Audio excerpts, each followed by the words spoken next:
Bismillahirrahmanirrahim. Assalamualaikum warahmatullahi wabarakatuh. Alhamdulillahi rabbil alamin. Wassalatu wassalamu ala asrafil anbiya'i wal mursalin.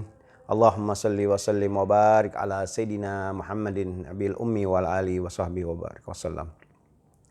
Alhamdulillah, kita telah memasuki hari ke-18. Hampir kita melewati 2/3 dari bulan Ramadan ini. Semoga semua sahabat yang dirahmati Allah Subhanahu wa taala senantiasa sehat walafiat sampai penghujung Ramadan ini. Kita akan melanjutkan kajian kita mengenai rukun iman yang terakhir, yaitu mempercayai qada dan qadarnya Allah Subhanahu wa taala. Banyak dari kita seringkali bingung, yang mana dikatakan qada, yang mana dikatakan qadar. Menurut para ulama, qada itu sendiri adalah ketetapan Allah Subhanahu wa taala yang pada saat nanti kejadiannya itu yang dikatakan takdir. Sedangkan qadar itu sendiri adalah ketetapan yang memang sudah dari alam azali. Sedangkan qada dan qadar ini memang satu kesatuan. Qada terjadi atas qadar yang telah ditetapkan. Tapi kita harus mengingat bahwa di situ ada letak ikhtiari kita, letak usaha kita, letak doa kita juga yang akan mempengaruhi hasil akhir. Apa itu hasil akhirnya? Yaitu takdir. Mempercayai qada dan qadar ini sangat esensial. Kenapa? Karena kalau kita berbicara qada dan qadar tentunya tidak terlepas dari apa-apa yang telah dituturkan di dalam Al-Quranul Karim tentang bagaimana Allah telah menetapkan qada dan qadarnya sendiri. Tapi ingat bahwa efek daripada mempercayai qada dan qadar ini tentunya kita harus senantiasa mengingat bahwa apapun yang terjadi, takdir apapun yang kita terima, kita akan senantiasa berlapang dada. Walaupun kita sudah berusaha maksimal.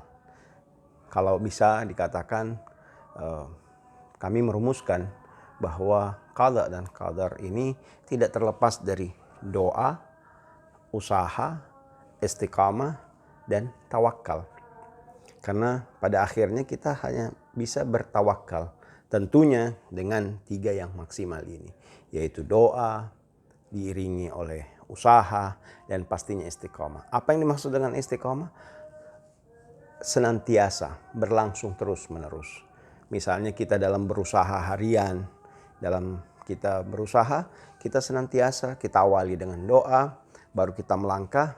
Nah, waktu kita melangkah ini kita tidak melangkah mencobanya sekali saja, tapi kita senantiasa melangkah terus menerus. Setelah kita berdoa, berusaha dan istiqamah, yang tertinggal hanya tawakal.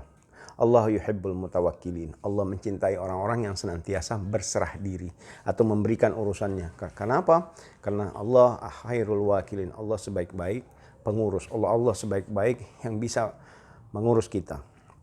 Nah, jadi efek dari apabila kita senantiasa optimis atau kita senantiasa bersyukur terhadap qada dan qadar yang kita terima, pastinya itu tadi, kita akan optimis menghadapi hidup ini. Karena kita yakin bahwa tidak ada yang terjadi kecuali dalam qadarnya dan dalam qadanya. Dan tentunya Allah Maha Baik, Allah Ar-Rahman Ar-Rahim. Tidak mungkin yang terjadi itu bukan atas izinnya. Tapi kita sebagai orang yang berusaha untuk mencapai orang bertakwa, apa itu? Kita senantiasa meyakini bahwa yang terjadi, kita senantiasa meyakini bahwa apapun yang kita doa, usaha dan istiqamah, dan yang terjadi nanti takdirnya apa, itu adalah bagian dari rahmatnya Allah Subhanahu wa taala kepada kita. Walaupun mungkin yang terjadi tidak seperti yang kita harapkan, tidak seperti yang kita mintakan, ataupun tidak seperti yang kita usahakan secara istiqamah. Tapi yakinlah bahwa senantiasa husnudzon kepada Allah Subhanahu wa taala bahwa kalaupun kita tidak mendapatkan doa atau takdir yang kita harapkan, bahwa itu adalah bagian dari penjagaannya. Seperti yang disampaikan oleh Sayyidina Ali bin Abi Thalib, bahwa kalaupun Allah tidak memberikan jawaban atas doa-doa yang kuminta, aku tetap bersyukur. Kenapa? Aku meyakini bahwa tidak diberikannya apa yang aku minta, itu bagian daripada sayangnya Allah SWT. Pastinya apa yang aku minta tidak baik untuk diriku. Jadi kembali lagi, dengan kita percaya terhadap qada dan qadar ini akan melahirkan senantiasa kita akan bersyukur. Ketika kita senantiasa bersyukur, yang kedua adalah sifat jauh dari sifat takabur. Karena kita yakin seberapapun kita berusaha, kalau bukan kehendak Allah, kalau bukan karena rahmatnya, itu tidak akan terjadi. Kemudian akan membuat kita senantiasa itu tadi optimis bahwa hari esok akan lebih baik. Bahwa apa yang kita terima hari ini itu sudah pasti takdir terbaiknya. Begitulah sekelumit tentang qada dan qadar. Oh ya, ada lagi mengenai takdir. Suatu kali Sayyidina Umar sendiri pernah berucap ketika beliau membatalkan rencananya untuk pergi ke suatu daerah yang kebetulan daerah itu terjadi wabah. Sehingga sahabatnya bertanya kepada ya Amirul Mukminin, kenapa kau lakukan ini? Ya dia bilang, aku sedang berusaha pindah dari takdir Allah yang satu ke takdir yang kedua. Apa yang bisa kita renungi dari kalimat ini? Bahwa takdir yang terjadi terhadap diri kita ada keterlibatan, yaitu usaha diri kita sendiri. Nah, usaha kita sendiri tidak lepas dari taufik, hidayah, dan inayatullah. Semoga dengan Ramadan ini kita senantiasa mampu bersyukur dan optimis terhadap apapun yang terjadi di dalam diri kita dan lingkungan kita.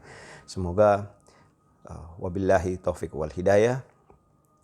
Al-afu minkum wa salawatullahi ta'ala wa malaikatihi wa anbiyahi wa rasulihi wa jami' khalqihi ala sayyidina Muhammadin wa ala ali sayyidina Muhammad alaihi wa alaihim salam wa rahmatullahi ta'ala wa barakatuh. Wassalamualaikum warahmatullahi wabarakatuh.